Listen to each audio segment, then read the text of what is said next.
Bonjour à tous, j'espère que vous allez bien. Je vous retrouve aujourd'hui pour le book haul du mois de janvier. Donc comme chaque mois, je vais vous présenter les nouveautés qui ont rejoint ma Mangatech ainsi que les fins de série qu'il y a eu pour ma part. Petit disclaimer, cette vidéo risque d'être assez longue, du moins elle dépassera assurément les 20 minutes. Donc je m'excuse pour celles et ceux qui s'étaient habitués à des vidéos un petit peu plus courtes pour début 2017, mais j'ai énormément de titres à vous présenter dans ce book haul et je n'ai absolument pas envie de les expédier en quelques secondes pour que cette vidéo dure absolument moins de 20 minutes. Je vais commencer avec les titres que j'ai déjà présentés sur ma chaîne au mois de janvier et début février il me semble.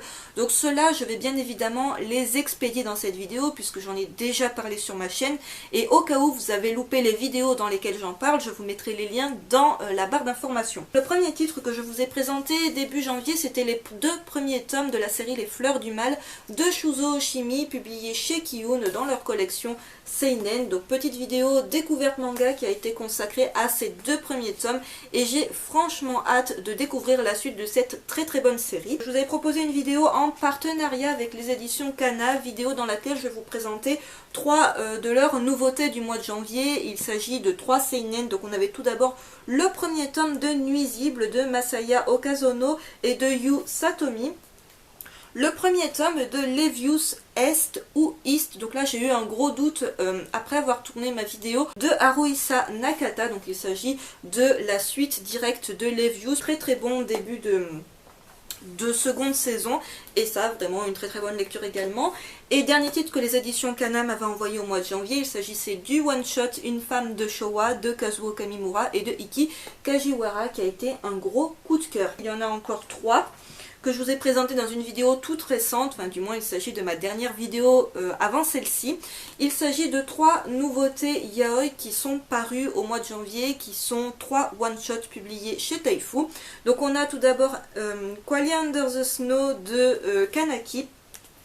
On avait Lynx de Natsuki Kisu et enfin The Proper Way to Write Love de Ogeletsu Tanaka. Je vais à présent parler des titres qui n'ont toujours pas eu droit à leur petite présentation sur ma chaîne, donc là je vais m'attarder un petit peu plus à leur sujet. Donc je vais commencer avec ceux que je n'ai pas lus, mais que je n'ai délibérément pas lus, tout simplement parce que je compte leur consacrer une petite vidéo présentation dans les semaines qui viennent. Donc la prochaine vidéo, ça sera un épisode des lectures en cours, mais la vidéo juste après, je pense que ça sera au sujet de ces titres-là. Donc il s'agit de 4 séries. Alors quand je dis 4 séries, il y a tout de même 2 one-shots et une série terminée de Hiroaki Samura, qui est le mangaka auquel on doit sa plus grosse série, la plus connue, c'est L'Habitant de l'Infini, qui compte une trentaine de tomes que je n'ai pas en ma possession et que je ne compte pas acheter, du moins pour le moment. Et j'ai craqué pour toutes ces autres séries parues en France. Il me semble qu'ils sont tous sortis en 2016, si je ne dis pas de bêtises. Donc il y avait tout d'abord le one-shot Sneguloshka, qui est décrit comme étant un thriller politique à la beauté glacée, blanc comme la neige et rouge comme le sang. Donc je ne l'ai pas encore lu, mais autant vous dire que ça me donne pas mal envie. Donc je vous montre la couverture sans le bandeau publicitaire, donc voilà ce que ça donne. Autre one-shot du mangaka qui est, il me semble, sa sortie la plus récente. Il s'agit du recueil Émeraude et autres récits. Donc là on a du drame familial, de la comédie lycéenne et du fantasy historique. Donc voilà, Halcyon Lunch, qui est décrit comme étant un festin comique de science-fiction en 2 services. Donc voilà les 2 tomes qui composent la série. Ils sont vendus au prix de 12,95 € l'un.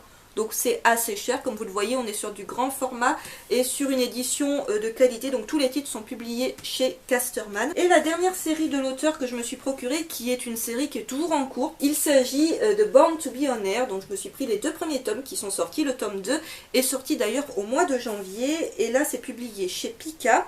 Et les tomes sont vendus au prix de 8,05 €. J'espère que cette vidéo vous plaira. Je sais que vous êtes nombreux à l'attendre et je vais essayer vraiment de vous la tourner dans les prochains jours pour que vous l'ayez ce mois-ci en ligne. Je vais à présent passer aux titres que j'ai lus mais que je n'ai toujours pas présentés sur ma chaîne. Je fais un petit peu de tri en même temps parce que là ça commence à être un petit peu de bazar sur mon lit. Donc je vais commencer avec un titre qui m'a été envoyé gratuitement par les éditions Komiku, avec lesquelles j'ai encore une fois un partenariat. Pour celles et ceux qui n'étaient pas au courant, j'ai un partenariat avec Komiku, qui m'ont envoyé le premier tome de Gift, qui est une de leurs nouveautés du mois de janvier. C'est une série de Yuka Nagate, c'est donc publié chez Komiku. Donc il s'agit d'un seinen suspense thriller qui compte 7 tomes, toujours en cours il me semble, et les tomes sont vendus au prix de 8,50 €. Et il y a un extrait disponible en ligne, donc je vous le mettrai dans la barre d'infos. C'est un manga qui est présenté comme étant un Dexter au féminin qui offre la vie en donnant la mort. Komiku utilisait ce procédé de communication publicitaire avec sa série Assassin, qu'ils avaient présenté comme étant une série dans la veine du film Léon. Et Gift s'est comparé à la série Dexter, donc personnellement j'ai vu et que j'ai vraiment beaucoup aimé, sauf la fin. Et je me demandais en quoi ça allait avoir un rapport avec Dexter, un Dexter au féminin, puisque l'héroïne, eh bien, c'est la jeune fille que vous voyez sur la couverture. Et bien tout simplement, c'est une espèce de psychopathe qui va tuer d'autres psychopathes. Chaque chapitre va être consacré à retracer un petit peu la vie de la victime avant qu'elle soit exécutée. Ce n'est pas juste histoire de tuer des mauvaises personnes, c'est également de récupérer sur ces cadavres, et bien tout simplement un de leurs organes pour l'offrir à quelqu'un qui en a besoin. C'est un titre vers lequel je pense que je ne me serais pas penchée de moi-même parce que la couverture peut-être ne m'intéressait pas ou le synopsis me parlait pas spécialement, et pourtant ça a été une très belle découverte. Donc je vous dis pas ça encore une fois parce qu'il s'agit d'un partenariat. J'espère que maintenant vous le savez, que partenariat ou pas, je vous dis sincèrement ce que j'ai pensé des titres. Et celui-là, ça a été une bonne découverte parce que j'ai aimé justement qu'on trace le portrait de chacune des victimes avant que celle-ci ne soit exécutée, qu'en gros on lui fasse comprendre ce qu'elle a fait, pourquoi elle va être exécutée, pourquoi elle est pourchassée et pourquoi on va lui prendre tel ou tel organe. Et même si c'est un petit peu répétitif, on peut penser que voilà, c'est une succession de meurtres pour récupérer des organes, pour sauver d'autres gens. Et bien il y a ce mystère autour de cette jeune fille, avec l'histoire du médecin, etc. Et j'ai trouvé ça vraiment très passionnant à suivre, avec beaucoup de suspense. Alors par contre c'est réservé à un public averti, je ne sais pas si on pourra le voir. Je vous montre un peu ce que ça donne au niveau des dessins. Voilà un exemple d'exécution. Les exécutions sont toutes un petit peu sur le même principe d'un personnage qui va être attaché à une table d'opération, un petit peu à la manière de Dexter d'ailleurs. J'ai pas trouvé la date pour la sortie du tome 2 en France. Je chercherai le temps que je publie cette vidéo. Si jamais il y a une date qui a été annoncée, je vous la mettrai quelque part sur l'écran. Mais en attendant, le premier tome était franchement pas mal du tout. Je passe à présent à un one-shot que j'attendais de pied ferme début janvier. J'ai déjà évoqué le titre dans ma vidéo Top Manga 2016 et je vous ai déjà parlé sur ma chaîne des 2 précédents one-shots du même mangaka. Donc il s'agit de La Femme Serpent de Kazuo Umezu et c'est publié chez Le Lézard Noir. Ce one-shot fait suite à La Maison aux Insectes et aux Vœux Maudits que je vous ai présenté en 2015 il me semble et 2016 sur ma chaîne, et là c'est le 3e one shot qui fait suite. Donc il s'agit d'un seinen de genre fantastique horreur qui est donc terminé en un seul et unique gros volume vendu au prix de 18 €, qui regroupe pas mal d'histoires sur le thème de l'horreur et du fantastique, et j'ai vraiment beaucoup aimé. C'est complètement dans la lignée des 2 précédents one shot. Il n'y a pas besoin d'avoir lu les one shot dans un ordre bien précis pour comprendre l'histoire. On a des histoires qui date de 1965 et 1966. On est dans un manga assez oppressant, vraiment l'ambiance est angoissante, c'est glauque, c'est pas hyper flippant mais c'est dérangeant, c'est bizarre. Je vous montre un petit extrait de La Femme Serpent qui porte, en fait c'est le titre de la première histoire et c'est le nom également du recueil. En fait à chaque fois il me semble le titre du recueil porte le nom de la première histoire qu'il y a, mais il y a pas mal d'autres histoires. Je n'ouvre pas trop le livre parce que par contre au niveau du dos c'est un petit peu fragile, mais voilà, vraiment un très très bon recueil pour celles et ceux qui sont à la recherche de mangas d'horreur. Je ne peux que vous conseiller le travail de Kazuo Umezu qui est vraiment un très très bon mangaka dans ce registre là, et vraiment pas du tout déçu de ce one shot que je classerai assurément dans mon top manga de fin d'année. Je passe à présent à une avant-première puisque c'est un titre qui va paraître au mois de mars en France. Il s'agit du premier tome de Reine d'Égypte de Shi Inudo, publié chez Kiyun dans leur nouvelle collection Kizuna. Il s'agit d'un service presse, plus précisément d'une épreuve non corrigée, ce qui est indiqué sur la 4e de couverture. Une épreuve non corrigée, c'est-à-dire qu'il ne s'agit pas de la version définitive du titre, on n'a pas la jaquette, à l'intérieur il y a des corrections qui n'ont pas encore été faites. C'est un titre qui m'a été très sympathique sympathiquement prêté par mon libraire, donc Nico, si tu passes par là, encore merci. Je n'ai pas du tout fini de le lire, comme vous le voyez à mon petit marque-page de Bunko Stray Dog, et bien j'ai lu simplement le premier chapitre pour me faire une petite idée au sujet de cette série. Seinen de genre tranche de vie historique qui compte 2 tomes, toujours en cours au Japon. Après il faut savoir que c'est un rythme de 1 tome par an au Japon, donc c'est un rythme qui du coup va être assez lent en France. Ce premier tome paraîtra le 9 mars et le tome 2 est déjà annoncé pour le 11 mai. J'ai à peine commencé, voilà, comme je viens de le dire, de le lire, et je me rends compte que c'est clairement le genre de titre que je vais aimer parce qu'il y a ce mélange d'historique, il y a ce mélange de tranches de vie, ce qui est positif dans des séries comme Bright Stories, comme Arte, comme Gisèle Alain également, c'est-à-dire qu'on a une femme qui va être au centre de l'histoire et une femme forte. Une femme qui ne se laisse pas écraser par sa condition de femme, même si à chaque fois c'est dans un contexte qui est très compliqué pour les femmes. Elle est destinée à devenir reine d'Égypte, mais à ne pas vraiment diriger l'Égypte, vu que c'est le pharaon qui va diriger l'Égypte. Et on comprend dès le début de l'histoire que c'est une héroïne qui va être assez forte, qui ne va pas se laisser marcher sur les pieds, qui a bien l'intention de s'affirmer en tant que femme dans ce monde de brutes. Je vous présenterai ce titre dans une petite vidéo découverte manga, je pense incessamment sous peu. Mais voilà ce que ça donne au niveau des dessins, c'est franchement très sympa et il y a un air un petit peu justement de Bright Stories, tout ça, des titres que j'aime bien. N'hésitez pas à me dire dans les commentaires d'ailleurs si c'est une série que vous attendez ou pas. Je passe à présent à 2 titres qui m'ont un tout petit peu déçu dans 2 registres bien différents. Donc je vais commencer avec le premier tome de Perfect Crime de Arata Miyatsuki et Yuya Kanzaki. C'est publié chez Delcourt Tonkam. Donc juste au-dessus de Delcourt Tonkam, je vois qu'il est indiqué Young. Ce que je ne comprends pas trop parce que sur la 4e de couverture il est quand même précisé que c'est pour lecteurs avertis et je vous confirme que c'est le cas parce que c'est un manga qui est tout de même assez sombre et un petit peu violent. Donc il s'agit d'un seinen de genre suspense thriller qui est conseillé d'ailleurs à partir de 14 ans, qui compte 5 tomes toujours en cours. Le tome 2 est annoncé pour le 1er mars et c'est une série dont les tomes sont vendus au prix de 7,99 €. Je fais partie de la team qui préfère très clairement la couverture VO à la couverture VF.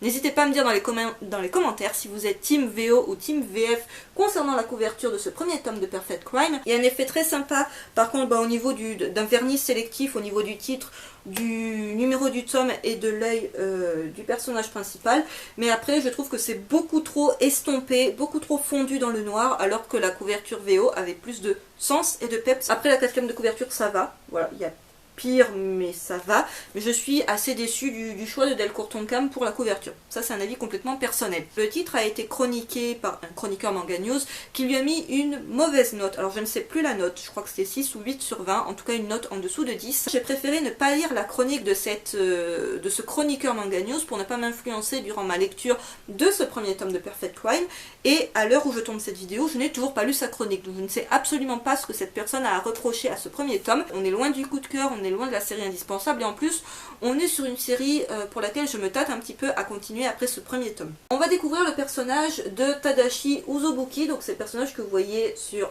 la première de couverture. Et en fait ce type a la particularité de pouvoir tuer des gens sans concrètement les tuer, c'est-à-dire qu'en fait il a un pouvoir de persuasion. En leur parlant, en les convainquant qu'ils sont déjà morts, les personnes vont mourir d'un choc, d'une crise cardiaque.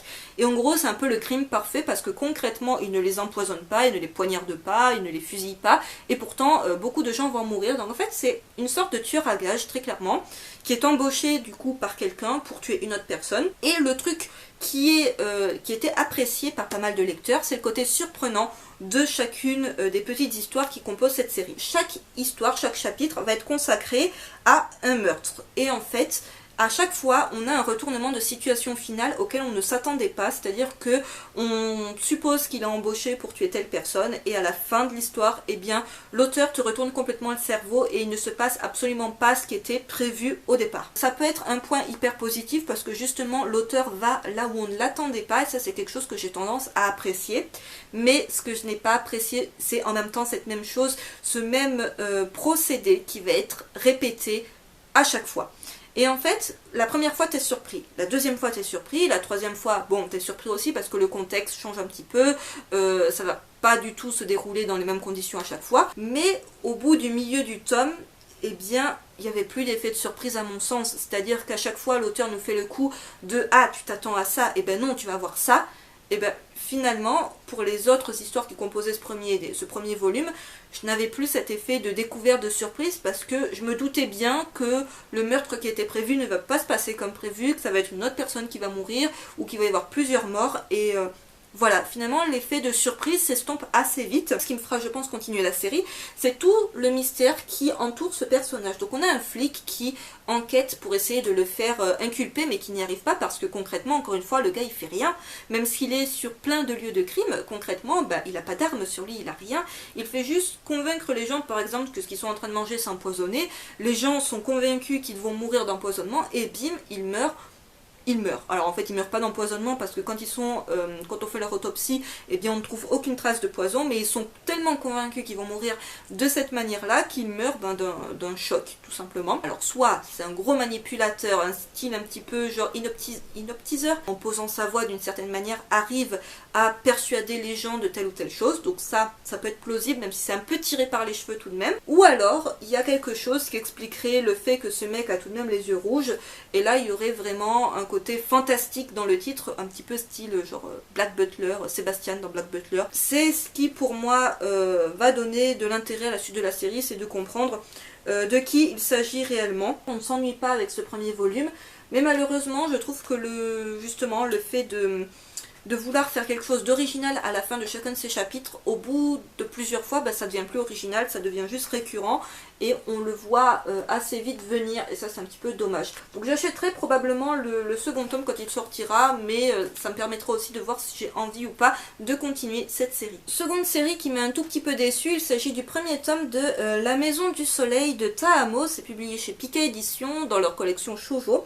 Donc il s'agit d'un shoujo romance tranche de vie qui est terminé en 13 tomes. Le second tome sortira le 15 mars et le tome 3 le 17 mai. J'ai craqué pour cette série pour plusieurs raisons. Tout d'abord la couverture, oui j'ai été faible, la couverture est vraiment trop mignonne. Je voulais quand même une petite touche de shoujo ce mois-ci parce que j'ai beaucoup de seinen, je me rends compte, je n'ai pratiquement que des seinen d'ailleurs dans cette vidéo. Dans ma tête j'allais avoir autant d'émotions qu'avec le titre Perfect World qui est un gros coup de cœur de 2016.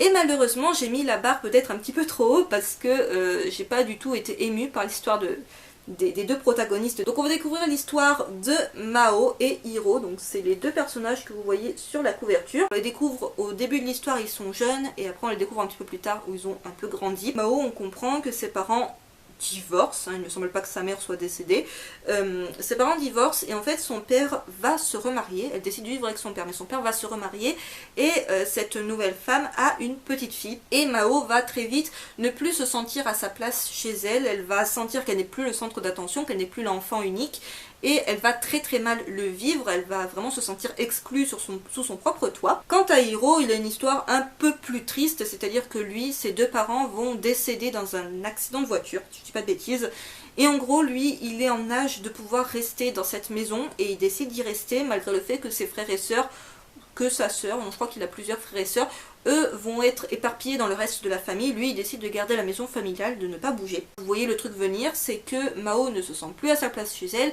Hiro vit tout seul dans une grande maison. Qu'est-ce qui va se passer? C'est qu'il va lui proposer de vivre avec lui et il va se transformer en une espèce de maman poule, de grand frère ultra protecteur, bien qu'en fait on se rende compte au fil de certaines actions et de certains petits trucs que très probablement les protagonistes ne vont pas en rester à cette simple relation platonique. Jusque là c'est une relation platonique, mais on sent voilà un garçon et une fille qui vont vivre sous le même toit, qu'à un moment donné ça peut basculer sur une histoire d'amour. Donc j'espère que ça ne sera pas le cas trop rapidement, qu'on va plutôt se concentrer vraiment sur le côté qui peut être touchant, parce que quand même on a des petits rappels tout le long de l'histoire, on a des petits rappels bien justement sur les drames qui ont frappé ces deux protagonistes. J'ai trouvé ça très mignon, les dessins assez sympas, il y a de l'humour, mais justement en fait il y a de l'humour. Et dans la série Perfect World, où on est sur complètement autre chose, parce qu'on est sur une histoire d'amour d'un handicapé avec une vallée, donc rien à voir, mais on est vraiment dans un manga où il y a beaucoup plus d'émotions, de tension, de tristesse également. Et là je m'attendais à verser ma petite larme à un moment donné, et puis ça n'a pas été le cas. J'ai pas du tout été spécialement émue par l'histoire de ces deux protagonistes, parce qu'en fait finalement Il y a de l'humour qui fait que ça rend le truc un peu mignon, et une petite histoire d'amour, tout ça qui on suppose va naître à un moment donné. Donc c'est pas mal. Après je m'attendais clairement à un truc plus larmoyant. La fille qui achète des mangas pour pleurer, tout va bien. Je continuerai la série quand même parce que ça m'a l'air tout chou, et puis comme je l'ai dit, terminé en 13 tomes, donc ça c'est franchement positif. Et j'ai gardé plus ou moins ce qui est le meilleur pour la fin. Il s'agit du premier tome de la réédition de Dragon Head de Minetaro Mochizuki, c'est publié chez Pika, dans leur collection Pika graphique super lourde. Voilà, parce qu'on ne dirait pas, on dirait juste que c'est un tome en grand format, mais le tome est très lourd. Seinen de genre suspense thriller, c'est un double volume, hein, au cas où vous ne l'aurez pas compris. C'est une réédition en 5 volumes. Le tome 2 est annoncé pour le 8 mars et le tome 3 pour le 10 mai. Et les tomes sont vendus au prix de 18 €. Minetaro Mochizuki, je vous en ai déjà parlé sur ma chaîne, il s'agit entre autres de l'auteur de Shii Kobe. Je vous ai présenté Shii Kobe l'année dernière sur ma chaîne. Et également d'une série qui vient tout juste de paraître, c'est Tokyo Kaido, dont je vous parlerai dans le book haul du mois de février, du coup, parce que c'est sorti en février. C'est une série qui date un petit peu, elle date de 1995 au Japon. Elle avait déjà eu droit à sa première publication française que j'avais complètement loupée à l'époque. Et du coup, je profite de cette superbe réédition de Pika pour commencer cette série qui est vraiment une petite pépite. L'histoire prend place pas très loin de Tokyo, on ne sait pas où exactement, mais pas très loin de Tokyo. Et en fait, on découvre qu'il y a plusieurs classes dans un train qui en fait rentre sur Tokyo suite à un voyage scolaire, quelque chose comme ça. Il va y avoir un tremblement de terre, ce qu'on suppose être du moins un tremblement de terre. Et en fait, le tunnel dans lequel passe le train à ce moment-là va complètement s'effondrer. Et là, on va découvrir le héros de notre histoire. Donc il s'agit de Teru, qui se réveille au milieu d'un train complètement en ruine. Il est pratiquement dans le noir et autour de lui, il n'y a que des cadavres. Et il semble être le seul survivant à ce drame. Alors fort heureusement ce n'est pas le cas, il va découvrir dans les décombres 2 autres personnes, donc Nobuo et Ako, qu'il ne connaissait pas avant, mais ils vont faire connaissance dans ce premier tome. Et en fait, il se rend compte que le tunnel dans lequel se trouvait le train est complètement bouché, qu'ils n'ont pas du tout de moyens de communiquer avec l'extérieur, ils ont simplement une radio et en plus elle ne fonctionne pas très bien, du coup ils arrivent à peine à entendre quelques bribes d'informations. Il y a très peu de sources de lumière, ils ont genre un zippo, une lampe torche, à un moment donné ils vont faire cramer des trucs, mais ça va pas être très concluant. Et il fait hyper chaud dans ce tunnel et ils ne comprennent pas pourquoi il fait aussi chaud. Est-ce le fait qu'il s'agisse d'un huis clos, qu'on est complètement dans quelque chose de fermé, de clos, et que du coup eh bien il fasse hyper chaud, mais on se rend compte très vite que la chaleur n'est pas du tout normale. Dans ce premier tome, les personnages vont apprendre à faire connaissance avec ce lieu qui est pas très grand parce que finalement eh bien, le tunnel est vite rebouché autour du train. Un lieu qui est très sombre et dans lequel, comme je l'ai dit, il y a très peu de lumière. Et du coup, il y a une autre question qui va se poser. Première question déjà, c'est qu'est-ce qui s'est passé? Est-ce que c'est juste un tremblement de terre? Est-ce que c'est plus grave que ça? Qu'est-ce qui se passe en ce moment à l'extérieur? Est-ce que l'humanité a été complètement détruite? On ne sait pas. Qu'est-ce qu'il y a dans le noir? Est-ce qu'il y a quelqu'un ou quelque chose qui rôde dans le noir? Puisqu'en fait, les personnages commencent à tous supposer qu'il y a quelque chose dans le noir qui les entoure. Alors est-ce que c'est juste la peur du noir parce qu'il s'agit de personnages qui sont assez jeunes et qui sont dans une situation assez angoissante, ou est-ce qu'il y a réellement quelque chose ou quelqu'un dans le noir? Donc ça c'est la grande question suite à la lecture de ce premier tome que j'ai adoré. On a une ambiance qui est oppressante, on ressent vraiment le côté huis clos, le côté vraiment très fermé, dont on ne peut pas s'en sortir, et en même temps il y a beaucoup de questions.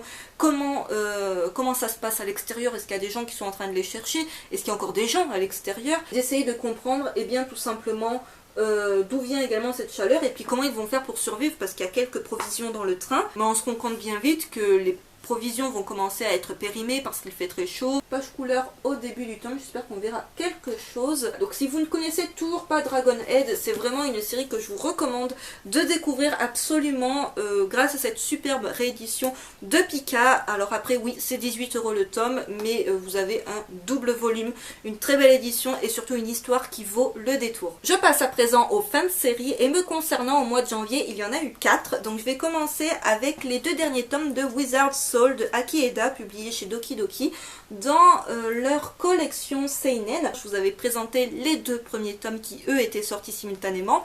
et j'avais laissé le 3 dans ma palle le temps que sorte le 4 pour m'enchaîner la lecture des 2 derniers tomes, et j'ai vraiment beaucoup aimé la fin de cette petite série qui pour moi vraiment ne payait pas de mine. Je ne m'attendais pas à spécialement apprécier ce titre. On est sur des duels de jeux de cartes un petit peu à la Magic. Il y a beaucoup de suspense parce que vraiment l'héroïne ne gagne pas tous ses matchs. Voilà, il y a quand même des matchs où elle va se faire écraser. Les dessins, j'en suis très fan. Donc voilà, je les trouve vraiment très mignons. J'ai bien aimé la fin, ça conclut à merveille la série, que je vous recommande aussi bien aux garçons qu'aux filles. Il y a une petite romance, mais vraiment pas grand chose. Si vous cherchez des petites séries à commencer, celle-ci est vraiment pas mal du tout. Autre série qui s'est conclue au mois de janvier, il s'agit de Heartbeats de Risa Kono, c'est publié chez Panini. Donc là je vous présente les 3 derniers tomes. La série s'est terminée avec son 5e tome au mois de janvier, mais là encore j'avais mis la série dans ma palle, je vous avais présenté les 2 premiers tomes d'un coup. Et j'avais laissé tous les autres dans ma palle parce que j'attendais d'avoir le 5e tome pour tous les enchaîner. Et j'ai vraiment beaucoup aimé cette série. Pourtant je ne lis plus beaucoup de shoujo, mais là c'est pour le coup un shoujo que je vais vraiment vous recommander parce que l'histoire est touchante. La fin est pas extraordinaire en soi. Franchement, elle est même un peu expédiée je trouve. Mais voilà, c'est pas non plus un flop au niveau de la fin. Je vous cherche des belles illustrations. Il y a quand même un petit peu de je t'aime, moi non plus, je te cours après. Enfin, voilà, on est sur un shoujo qui est somme toute assez classique, mais que personnellement, eh bien, j'ai apprécié du début à la fin. Voilà, même si je ne commence plus beaucoup de shoujo, celui-ci, je vous le recommande si jamais vous ne le connaissez toujours pas. Il est à présent terminé en 5 tomes. Vraiment, je vous le recommande si vous cherchez une petite série, encore une fois, à commencer. Une fin de série avec laquelle je suis un petit peu plus mitigée. Il s'agit du 3e et dernier tome de Tsubasa World Chronicle Nirai Kanai de Clamp, publié chez Pika. Donc autant vous dire, quand j'ai commencé la lecture de ce 3e tome, j'ai été complètement paumée parce que le rythme de parution de cette série aura été assez lent. Encore une fois, il s'agit du spin-off de Tsubasa Reservoir Chronicle, donc vous ne pouvez pas commencer cette série si vous ne connaissez pas l'histoire de Tsubasa Reservoir Chronicle. Et c'est pas une série que j'ai spécialement vous recommander. Voilà, si vous voulez acheter du Clamp... ça, c'est franchement assez dispensable. C'est un petit peu brouillon. Dans ce 3e tome, on comprend enfin où voulaient en venir les auteurs, quel est le but de Shaolan. Et ça se conclut pas vraiment, parce qu'en fait, on comprend que Nirai Kanai, c'est une première partie. C'est une espèce de gros premier arc, de première saison, de premier spin-off à Tsubasa Reservoir Chronicle. Mais en fait, on comprend qu'il va y en avoir d'autres, qu'il y a un but à atteindre qui n'est pas atteint à la fin de ce 3e tome, qui se conclut, voilà, veut dire ça conclut quand même la partie Nirai Kanai, mais on comprend que Shaolan va avoir un but à atteindre et qu'il l'atteindra sûrement dans un second spin-off de la série. Donc c'était pas mal, même si j'ai eu beaucoup de mal à me remettre dans le bain parce qu'il n'y a pas de résumé au début du tome, et ça faisait un bon moment que j'avais lu les 2 premiers tomes de la série. C'est dans la collection Shonen de Pika, je ne sais pas si je l'ai dit. On retrouve le personnage de Gate 7, qui est un clamp pour le coup que j'aime bien. Voilà, mais dont on n'entend pas assez parler. Donc c'est pas mal, mais c'est dispensable encore une fois si vous n'avez pas trop de budget manga et si vous ne connaissez pas trop Clamp. Ça c'est vraiment plus un spin-off que je vais recommander si vous êtes absolument fan de Tsubasa Reservoir Chronicle et que vous avez envie de continuer votre lecture avec un petit spin-off. Dernière fin de série de ce mois de janvier, c'est le 8e tome de Erased de Kei Sambe, publié chez Kiyun dans leur collection Seinen.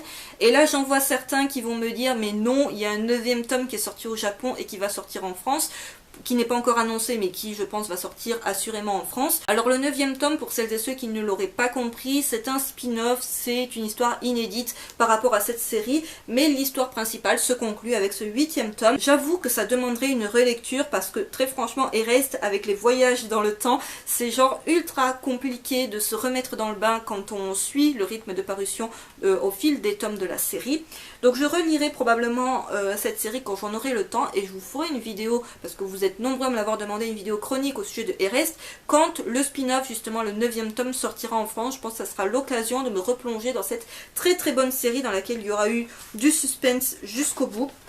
Les dessins, personnellement, j'aime beaucoup. Alors, je sais qu'après, il y en a qui sont pas hyper fans du chara design enfin, du trait, tout simplement, de Kei Sambe.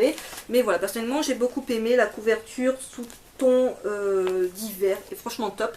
Donc une série que je vous recommande absolument, là pour le coup, que vous ayez vu l'anime ou pas parce qu'il y a un anime. Vraiment une très très bonne série avec beaucoup de suspense jusqu'au bout, même si là on a toutes les révélations dans ces derniers tomes. C'était franchement une très bonne série. Cette vidéo est à présent terminée et j'espère qu'elle vous aura plu. N'hésitez pas à me dire dans les commentaires si vous avez lu certains des titres que j'ai présentés dans cette vidéo, votre avis à leur sujet. N'hésitez pas non plus à me dire si parmi tous les titres que j'ai présentés, il y en a qui vous donnent envie ou absolument pas. Et dites-moi aussi ce que vous avez commencé comme nouvelle série au mois de janvier. Sur ce, je vous retrouve très vite pour un nouvel épisode des lectures en cours. Bye!